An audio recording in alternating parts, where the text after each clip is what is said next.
عمرہ ادا کرنے کے لیے سب سے پہلا فریضہ وہ طواف کرنا ہے۔ اب میں آپ حضرات کی خدمت میں عمرے کے طواف کا طریقہ عرض کروں۔ تلبیہ کے بارے میں میں نے ابھی عرض کیا تھا، جب ایک دفعہ تلبیہ شروع ہو جاتا ہے تو جب تک عمرے کا طواف شروع نہ ہو تلبیہ پڑھنے کا موقع ہے، اور کثرت سے تلبیہ پڑھنا چاہیے۔ خواتین کو آہستہ آواز سے اور مردوں کو قدر بلند آواز سے۔ طواف شروع کرنے سے پہلے پہلا مرحلہ ہے مکہ المکرمہ میں پہنچ کر اپنے ہوٹل میں سامان رکھنے کے بعد، وضو کے بعد، تازگی کے بعد جب حرم شریف میں داخل ہوں تو کس انداز سے آئیں۔ سب سے پہلے تو اس بات کا خیال رکھیں اللہ سبحانہ و تعالیٰ کی اس عطا کے اوپر، اللہ تعالیٰ کے اس کے لطف و کرم کے اوپر ہمارے دل میں خوشی کے لڈو پھوٹنے چاہیے کہ کیا اللہ تبارک و تعالیٰ نے ہمیں سعادت عطا فرمائی، ایسے گھر میں حاضری کی توفیق عطا فرما رہے ہیں جو پورے روئے زمین میں اللہ تعالیٰ کے نزدیک افضل ہے۔ اس گھر میں جس کو اللہ سبحانہ و تعالیٰ نے قیاما للناس بنایا، جس کو جہان والوں کے لیے نشانی بنایا، اللہ تعالیٰ کا گھر بیت اللہ شریف، وہاں حاضری کی توفیق حاصل ہو رہی۔ اس لیے خوب شوق کے ساتھ دل میں شوق ہو، خشیت ہو، اللہ سبحانہ و تعالیٰ کو پانے کا، اللہ کی رضا کو اور محبوب کو پانے کا جذبہ ہو، اس جذبے کے ساتھ حاضری ہو۔ جب حرم شریف میں مسجد حرام میں داخل ہوں تو مسجد میں داخل ہونے کے آداب کا خوب خیال رکھیں، دل میں خشیت ہو۔ جیسے ہر مسجد میں داخلے کا ادب یہ ہے کہ وہ جب بھی مسجد میں داخل ہوں خائفین ہوں، ما کان لہم ان يدخلوها الا خائفین، جب بھی اللہ کے گھروں میں قدم رکھیں تو دل میں خوف اور خشیت کی حالت ہو، بے باکی کے ساتھ نہ آئیں۔ یہ عام گھر نہیں ہے، یہ احکم الحاکمین کا یہ دربار ہے، یہ سب سے اونچی شان والی جگہ ہے۔ جب عام مسجدوں کا حکم یہ ہے تو اس مسجد حرام اور بیت اللہ کا کیا عظمت، اس کی عظمتوں کے کیا کہنا۔ اس لیے خشیت کے ساتھ اللہ سبحانہ و تعالیٰ کی محبت اور اللہ سبحانہ و تعالیٰ کو پانے، اس کی رضا، اس کے لطف و کرم پر نظر کرتے ہوئے، اسی مستی میں تلبیہ پڑھتے ہوئے اور مسجد میں داخلے کی دعائیں پڑھتے ہوئے، بسم اللہ والصلاة والسلام علی رسول اللہ اللہم افتح لی ابواب رحمتی، یہ دعائیں پڑھتے ہوئے دایاں قدم اندر رکھے، اپنی نظروں کو نیچا رکھے اور جھکی ہوئی نظروں کے ساتھ اندر داخل۔ کیوں؟ اس لیے آگے بیت اللہ شریف پر جب پہلی نظر پڑتی ہے اس پر جو بھی دعا مانگی جاتی ہے اللہ تعالیٰ وہ دعا قبول فرماتا۔ اس لیے نظر نیچے رکھنے کا کہا جاتا کہ ایسا نہ کہ ہجوم میں ادھر ادھر نظر پڑے اور بھٹک جائیں، دعا کا موقع نہ نکل جائے، نظروں کو جھکاتے ہوئے آئیں۔ ایسی جگہ پہنچ کر مطاف میں یا مسجد حرام میں جہاں بیت اللہ سامنے ہو اور وہاں دھکم پیل کا کوئی خطرہ نہ ہو تو وہاں پہنچ کر نظریں اٹھائیں اور بیت اللہ پر نظر ڈالیں اور پڑھیں اللہ اکبر لا الہ الا اللہ لا الہ الا اللہ لا الہ الا اللہ، اور اس موقع پر دعا کریں۔ اس موقع پر جو بھی دعا کی جاتی ہے اللہ تعالیٰ پہلی نظر پر دعا کو قبول فرماتا۔ ایک بات خیال میں رہے، یہاں پہلی نظر سے یہ مراد نہیں ہے کہ پھر اگر کسی نے آنکھیں جھپک لی اور ختم، نہیں، اتنا معاملہ نہیں۔ اللہ تعالیٰ دینا چاہتے ہیں، یہ نہیں ہے کہ اللہ تعالیٰ روکنا چاہتے ہیں، اس کے تو ہم تو مائل و کرم ہیں، کوئی سائل ہی نہیں، راہ دکھلائیں کسے، کوئی راہ روے منزل ہی نہیں۔ اللہ تعالیٰ تو عطا فرمانا چاہتے، اس کی طرف سے تو دروازے کھلے ہوئے، اس لیے نظر یہ جھپکنا اس سے مراد، نظریں بیت اللہ پہ گاڑے رکھے، چاہے 100 مرتبہ چپکے، ادھر ادھر متوجہ نہ ہو۔ ادھر ادھر متوجہ ہونے سے پہلے پہلے جتنی دعائیں کرے گا وہ پہلی ہی نظر کہلائے گی۔ یہ دعاؤں کی قبولیت کا موقع۔ دعا مانگنے کے بعد اب طواف کا ارادہ کریں۔ طواف کے لیے طواف شروع کرنے سے پہلے سب سے پہلے استباء کر لے۔ استباء کا معنی مردوں کے لیے استباء یہ سنت ہے۔ استباء کا مطلب یہ ہے کہ وہ اپنے احرام کی چادر اپنے دائیں کندھا یعنی بغل کے نیچے سے نکال کر بائیں کندھے کے اوپر ڈالے، جس سے دایاں کندھا اس کا کھل جائے، اس کو استباء کہتے ہیں۔ تو طواف کے 7 چکروں میں استباء کرنا سنت ہے۔ اس لیے استباء کرنے کے بعد اب یہ حجر اسود کی طرف آئے، اور حجر اسود کی پہچان یہ ہے جب اس کی پشت کی طرف سبز لائٹ آ جائے جو حرم کے بالکل برآمدے کے اوپر لگی ہوئی نشاندہی کے لیے، اس کو اپنی پشت پر رکھتے ہوئے سب سے پہلے جب بیت اللہ شریف کے سامنے حجر اسود کے سامنے آئے تو سب سے پہلے حجر اسود کا استقبال کریں۔ استقبال کا مطلب ایسے ہی ہے جیسے ہم کسی کے سامنے آتے ہیں، ہمارا مہمان ہمارے سامنے آتا ہے تو ہم استقبال کرتے ہیں اور اس کے ساتھ مصافحہ کرتے ہیں، اس سے ملتے ہیں، سلام کہتے ہیں، کچھ کلمات کہتے ہیں جس سے وہ خوش ہو جاتا ہے، اس کو استقبال کہتے ہیں۔ پشتو والے بخیر راغلے کہتے ہیں، پنجابی والے جی آئیں نو کہتے ہیں، سندھی والے بھلی کری آئیں نو، مختلف الفاظ ہیں، اہلاً و سہلاً و مرحبا عربی میں۔ بہرحال سلام اور یہ کلمات یہ ایک استقبال کہلاتا۔ حجر اسود کا کیا استقبال؟ دیکھیے حجر اسود بڑی ہی عجیب چیز ہے۔ رسول اللہ صلی اللہ علیہ وسلم نے فرمایا یہ حجر اسود جنت کی یاقوتوں میں سے ایک یاقوت، جنت کے پتھروں میں سے ایک پتھر ہے جو اللہ تعالیٰ نے زمین پر اتارا ہے۔ جب یہ اتارا تھا تو بالکل سفید تھا، بنی آدم کے گناہوں کو چوس چوس کر یہ سیاہ ہو گیا۔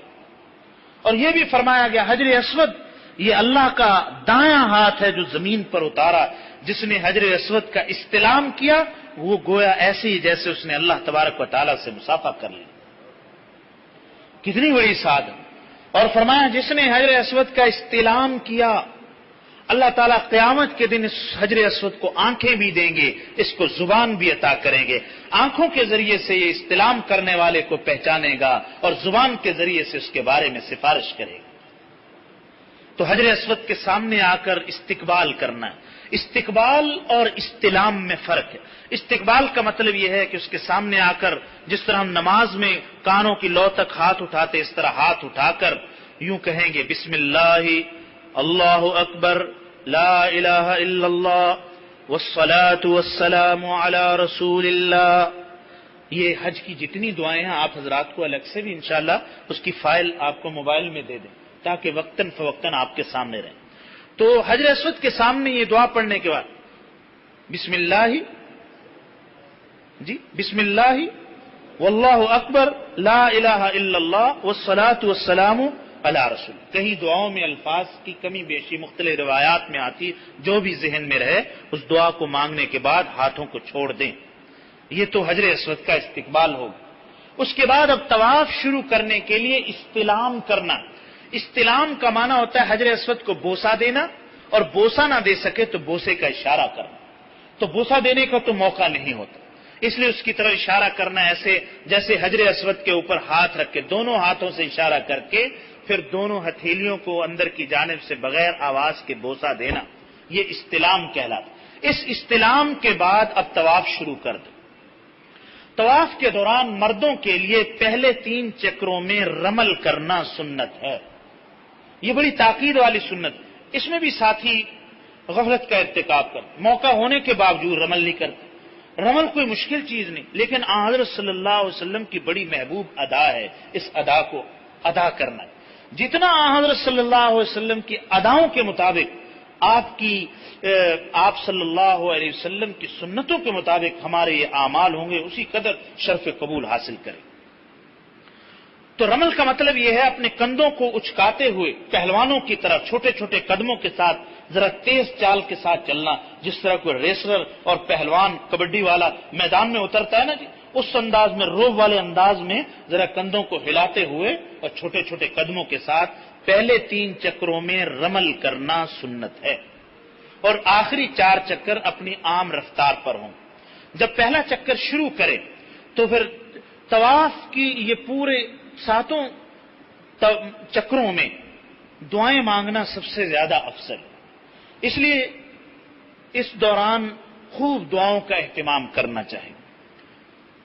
بیت اللہ شریف کی طرف دیکھنا نہیں چاہیے طواف کے دوران، نہ بیت اللہ شریف کی طرف پشت کرنی، نہ ہی اس کی طرف سینہ کرنا، اپنی نماز والی جگہ پر دھیان کرتے ہوئے اس طرح طواف کرنا۔ جب طواف کرتے کرتے رکن یمانی پر آئیں، رکن یمانی وہ کونا ہے جو حجر اسود سے پہلے والا کونا ہے، اس کی پہچان یہ ہے کہ وہ بالکل باب عبدالعزیز کی سیدھ میں آتا ہے۔ تو اس کونے پر پہنچنے کے بعد وہاں دعا کرنی چاہیے۔ حدیث شریف میں آتا ہے رکن یمانی پر 70,000 فرشتے رہتے ہیں ہر وقت، وہاں پہنچ کر جو بھی بندہ دعا مانگتا ہے وہ فرشتے آمین کہتے ہیں. یہ دعا مسنون ہے. ربنا آتنا فی الدنیا حسنہ وفی الآخرۃ حسنہ وقنا عذاب النار اللہم انی اسألک العفو والعافیۃ فی الدنیا والآخرہ. یہ دعا پڑھتے ہوئے حجر اسود تک جائیں. پھر جب حجر اسود کے سامنے پہنچیں تو پھر دوسرا استلام کریں. دوسرا چکر شروع ہونے سے پہلے اس استلام کا طریقہ بھی یہ حجر اسود کی طرف منہ کرتے ہوئے اور اپنی پشت کی طرف سبز لائٹ کو رکھتے ہوئے حجر اسود کی طرف یوں اشارہ کرنا ہے جیسے اس پر ہاتھ رکھے ہوئے ہیں, اور پھر اپنے دونوں ہاتھوں کی ہتھیلیوں کو بوسہ دینا ہے بغیر آواز. دوسرے استلام کے بعد پھر اسی طرح اس چکر کو پورا کرنا. اس طرح یہ 7 چکر ہوں گے. 3 چکر رمل کے ساتھ اور 7 چکر اپنی نارمل روٹین عام چال چلتے ہوئے ادا کرنے. جب 7واں چکر پورا ہو جائے تو اس کے آخر میں پھر استلام کرنا. یہ جو 7 استلام تو پہلے ہو چکے ہیں اور 8واں استلام 7ویں چکر کے بعد ہے. یہ 8واں استلام سنت ہے. درمیان کے استلام مستحب ہے اور 8واں استلام سنت. جس طرح پہلا استلام سنت ہے 8واں بھی سنت. طواف مکمل ہونے کے بعد اس طواف کے دوران خواتین کے لیے کوئی پابندی نہیں. خواتین کے لیے پابندی یہی ہے کہ وہ اپنے طواف کے دوران اس بات کا خیال رکھیں کہ وہ ذرا کھلی جگہ پر طواف کریں تاکہ مردوں کے ہجوم میں نہ آئیں اور ان کے ساتھ مس نہ کریں. یہ احتیاطیں ہیں. اور باقی اس میں احرام کی پابندیوں کا خیال رکھیں. طواف کا وہی طریقہ ہے جو مردوں کے لیے طریقہ ہے. طواف مکمل ہونے کے بعد طواف کے لیے 2 رکعت ادا کرنا واجب.